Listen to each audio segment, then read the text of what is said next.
Chris has sent me to get this little locomotive here, the pannier tank from the 1970 film adaptation of E. Nesbit's best-selling novel, The Railway Children. And Chris has a layout in his shed which is based on Oakworth Station. So here's the pannier tank, Chris. Thank you. The layout was one of those mad moments things, really.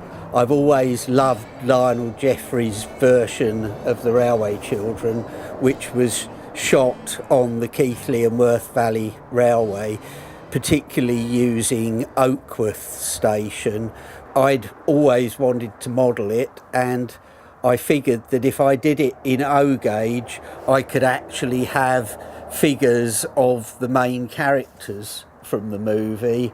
They cost me a lot of money, but I got them individually sculpted by Aidan Campbell.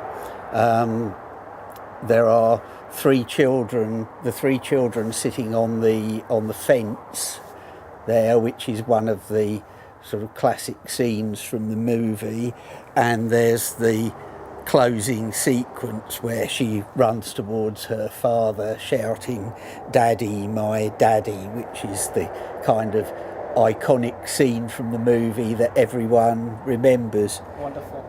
But there are little touches like the white line on the coal heap, which is mentioned in the movie, and the broken wall, which also features in the movie when the lad goes to steal the coal.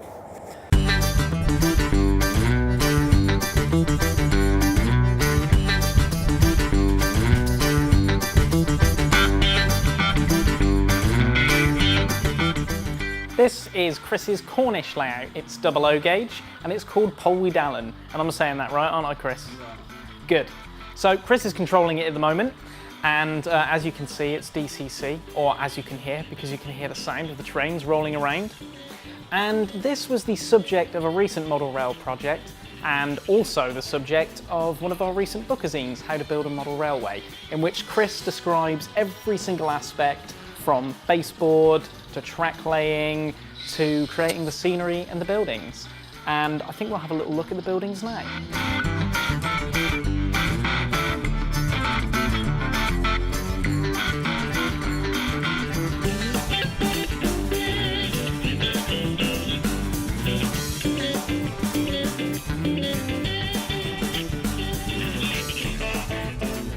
There's two Petite Properties kits down on the front.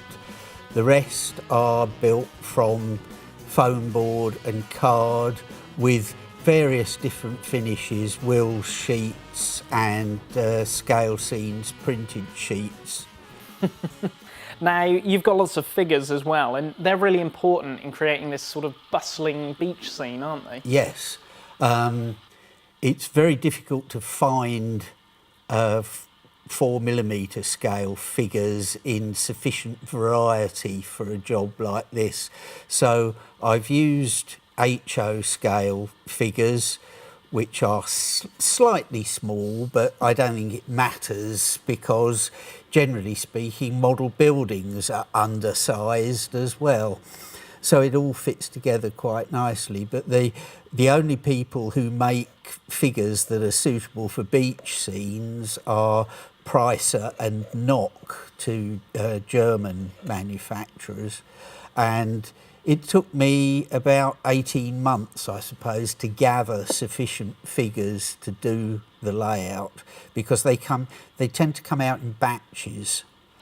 And something else I've noticed, if you've got this really, really nice lighthouse here that actually flashes, but it's a bit loose. Yes, I kept knocking it off every time I walked past. I knocked it off, so I've left it loose for the time being.